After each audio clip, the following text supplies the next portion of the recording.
Medicare is purely federal, and it's predominantly for people over the age of 65.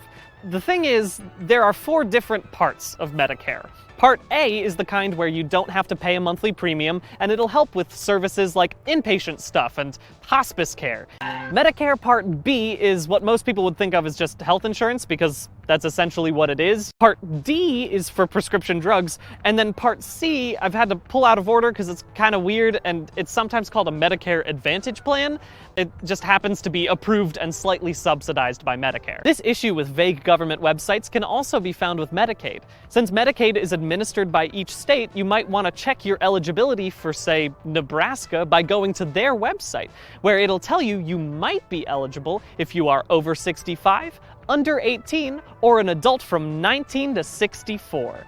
This might be one reason why the Biden administration recently set up $49 million in grants, not for healthcare, but just to increase education about who is eligible for Medicaid.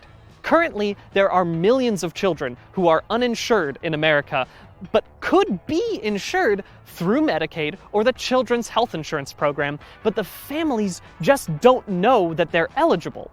Health insurance companies benefit by making you confused, whether that's buying a new plan that looks cheap but might cost a ton out of pocket, or when your insurance company says, we don't actually cover that, and you have to decide whether it's worth it to spend hours on the phone arguing with someone about it, or when you realize that this new doctor that you need might not be covered by your current plan, but uh-oh, you missed open enrollment, so you're stuck with it. Some providers might not be as scrupulous as you'd like and will take advantage of your confusion to upcharge you on every minor thing. So as a word of advice, always ask for an itemized receipt of procedures and costs if you go to a hospital. So much of health insurance, something that is designed to help you navigate the medical system, leaves you entirely on your own. And that's why I think it's important to have even a little grasp of what these terms mean.